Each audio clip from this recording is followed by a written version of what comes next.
जय हिंद दोस्तों। मैं लक्ष्मण आपका स्वागत करता हूं हमारे अपने channel Lakshman Bende trading group पे। दोस्तों, ये हमारा बेसिक ऑफ स्टॉक मार्केट का तीसरा एपिसोड है, तीसरा वीडियो है। इसमें हम जानेंगे स्टॉक मार्केट्स के इकोसिस्टम को, वो किस तरह से चलता है, कौन सी संस्थाएं उसमें होती है, ये आज हम इस वीडियो में देखने वाले हैं। अब उदाहरण के तौर पे हम एप्पल को लेते हैं। फार्मर से लेके हम तक पहुंचने को उसको भी एक इकोसिस्टम है। जैसे कोई ना कोई होलसेलर फार्मर से खरीदता है, वो सिटी टू सिटी डिस्ट्रीब्यूट करता है। वहां पे जो खरीदते हैं वो फल विक्रेता के पास आके उसको बेच देते हैं, और फल विक्रेता जो होते हैं स्टॉल लगा के बाद में हम जाके वहां से हम खरीदते हैं। कुछ उसी प्रकार से जो शेयर बाजार में भी शेयर्स खरीदते हैं या बेचते हैं, इनका भी एक इकोसिस्टम है, कुछ एक संस्थाएं इसके लिए काम करती है। तो आज इस वीडियो में हम उसी संस्थाओं के बारे में और उनके कार्यों के बारे में जानने वाले हैं। तो दोस्तों, ये वीडियो शुरू करते हैं। स्टॉक मार्केट में सबसे बड़ा पिलर होता है पब्लिक। पब्लिक माने बायर्स और सेलर्स। इन्हीं के लिए स्टॉक मार्केट का पूरा इकोसिस्टम बनाया हुआ है। इन्हीं के लिए स्टॉक मार्केट चलता है, क्योंकि यही सेल करते हैं और यही बाय करते हैं जितने भी शेयर्स या स्टॉक्स है उसमें। तो वो स्टॉक्स और शेयर्स बेचने के या खरीदने के लिए जो प्लेटफॉर्म होता है वो अवेलेबल करके देते हैं हमको हमेशा हमारे ब्रोकर्स, जैसे कि जीरोधा हुआ, जैसे कि एचडीएफसी सिक्योरिटीज हुई, शेर खान हुए, ये और अन्य प्रकार के बहुत सारे स्टॉक ब्रोकर्स है जो हमें हमारा प्लेटफॉर्म अवेलेबल करके देते हैं।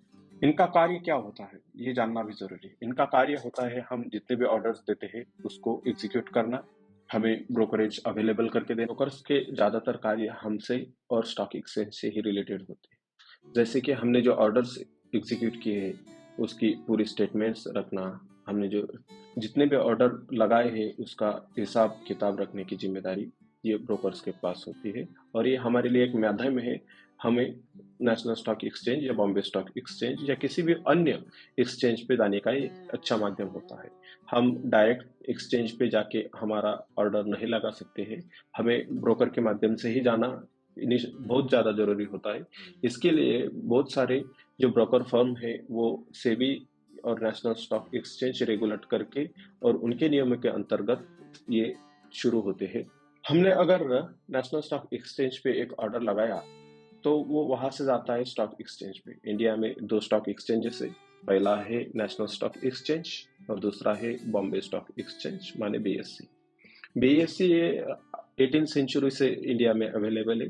हिंदुस्तान का सबसे पुराना स्टॉक एक्सचेंज भी हम बॉम्बे स्टॉक एक्सचेंज को कहते हैं। और नेशनल स्टॉक एक्सचेंज ये 1990 से इंडिया में अवेलेबल है लगभग, और तब से ये कार्य कर रहा है। ये फुल्ली ऑटोमेटिक कंप्यूटराइज्ड इंडिया का सबसे पहला नेशनल स्टॉक एक्सचेंज है। कोई भी एक्सचेंज के कार्य ये होते हैं, जो भी ऑर्डर्स आती है स्टॉक्स पे बायर से या सेलर से, उनको मैच करने की जिम्मेदारी होती है ये स्टॉक एक्सचेंजेस की। और जब ये एक्सचेंजेस पे मैच होती है तो कोई भी स्टॉक एक्सचेंज उसे भेजता है वो ऑर्डर को क्लियरिंग कॉर्पोरेशंस में। क्लियरिंग इंडिया में दो प्रकार से क्लियरिंग कॉर्पोरेशंस कार्य करते हैं। एक रिप्रेजेंट करते हैं एनएससी से, मतलब हमने जो भी ऑर्डर एनएससी से लगाई है वो जाती है एनएससी क्लियरिंग पे, जहाँ पे वो एग्जीक्यूट होती है। अगर हमने बीएससी से कोई ऑर्डर एग्जीक्यूट किए थे तो वो क्लियरिंग के लिए जाती है आईसीसीएल के पास। क्लियरिंग कॉर्पोरेशंस का काम है कि हमारा जो भी अकाउंट है वो देखना। अकाउंट देखने का मतलब होता है जितना भी हमने ट्रांजैक्शंस किया है उसका सही से, मतलब जहाँ से हमने वो शेयर्स खरीदे उनको क्या हमारा पैसा डिलीवर हुआ है ये देखना, वो चेक करना, वेरीफाई करना। हमें जितने शेयर्स के लिए पैसे दिए हैं या खरीदे हैं क्या उतने ही शेयर्स हमारे अकाउंट पे आए हैं ये वेरीफाई करना। और जितने भी रिस्क अवेलेबल है इस ट्रांजैक्शंस में उसको हटाना, ये क्लियरिंग कॉर्पोरेशंस का कार्य होता है। हमारा ट्रेड एग्जीक्यूट होने का कंफर्मेशन, सेटलमेंट और अन्य जो भी चीजें होती है वो देखने का कार्य क्लियरिंग कॉर्पोरेशंस करता है। हमारी जो भी ऑर्डर्स होती है बेचने की या खरीदने की, जहाँ से हम पैसा देते हैं या शेयर्स लेते हैं, वो प्रॉपरली हैंडल करने का कार्य करता है क्लियरिंग कॉर्पोरेशंस।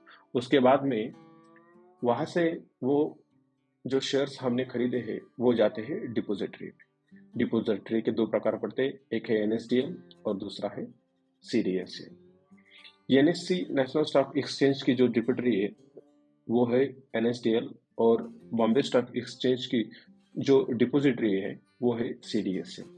मतलब अगर हमने BSE से स्टॉक खरीदे तो वो CDSL पे सेव हो जाएंगे, या NSE से लिए हैं वो है NSDL पे जाके हमारे सेव हो गए। तो डिपॉजिटरी का मतलब क्या होता है? जैसे हम हमारे बैंक के अकाउंट में पैसे रखते हैं, कुछ उसी प्रकार से शेयर्स को रखने की एक डिजिटल लॉकर हम कह सकते हैं डिपॉजिटरी को। वहाँ पे हमारे शेयर्स रखे जाते हैं।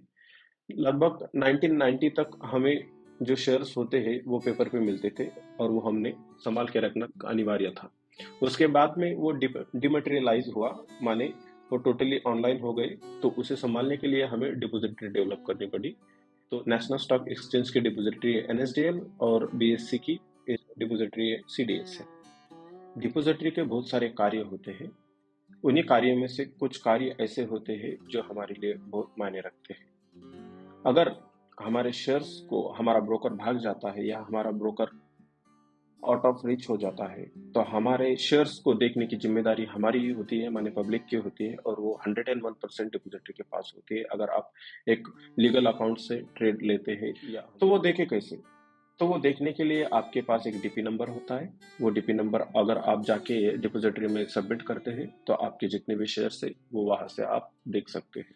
डिपॉजिटरी का डायरेक्ट संबंध होता है पब्लिक के साथ, क्योंकि जो भी शेयर्स लिए होते हैं वो पब्लिक के होते हैं। वो खाली हमें ब्रोकर्स के पैनल पे दिखते हैं, लेकिन वो वास्तविक पाता अवेलेबल होते हैं डिपॉजिटरी में। डिपॉजिटरी का संबंध ब्रोकर के साथ भी होता है, क्योंकि ब्रोकर से ही माध्यम से वो डायरेक्ट पब्लिक से जुड़े हुए होते हैं। उसका सीधा संबंध होता है ब्रोकर्स का बैंक के साथ, डिपॉजिटरी का भी बैंक के साथ और पब्लिक का भी बैंक के साथ। जैसे HDFC हुई, SBI हुई, या अन्य प्रकार की कोई भी बैंक हो सकती है जहां से अपना खाता आपने खोला हुआ है। डिपॉजिटरी का क्या संबंध होता है बैंक के साथ? तो डिपॉजिटरी का जो भी डिविडेंड आपने मानो शेयर्स लेके रखे, उसके जो डिविडेंड है वो डायरेक्ट बैंक में आपके जमा होते हैं। तो इसी की वजह से डिपॉजिटरी का बैंक से संबंध होता है। और जो भी आप खरीदते हैं या बेचते हैं, उसका जो पैसा आता है या जाता है वो सीधा ब्रोकर के पास से डिपॉजिटरी लेता है या देता है। इसी की वजह से या आपके शेयर्स जो दिखते हैं या कम होते हैं आपने बेचने के बाद, वो डिपॉजिटरी से कम होते हैं, तो ये दिखाने के लिए ब्रोकर का और डिपॉजिट का डायरेक्ट संबंध होता है। इस वीडियो में हमने जानने की कोशिश की है कि स्टॉक मार्केट इकोसिस्टम कैसा चलता है, और ये सब रेगुलेट करने के लिए दोस्तों जो संस्था होती है वो होती है सेबी। तो दोस्तों सेबी का कार्य होता है, जो भी हम ट्रेड एग्जीक्यूट करते हैं वो दिए हुए नियमों के अधीन हो रही है या नहीं हो रही है, ये देखने का कार्य सेबी करता है। सेबी ये संपूर्ण प्रोसेस को लीगलाइज करता है, और अगर हमारे साथ फ्रॉड हो तो उसकी जिम्मेदारी सेबी लेता है और उसे न्याय देने का कार्य करता है। सेबी माने स्टॉक एक्सचेंज की पुलिस। तो अगर दोस्तों ये वीडियो आपको पसंद आया होगा तो please like and subscribe my channel. Thank you very much for watching this video. तो मिलते हैं दोस्तों नेक्स्ट वीडियो में एक नए टॉपिक के साथ। तब तक के लिए टेक केयर।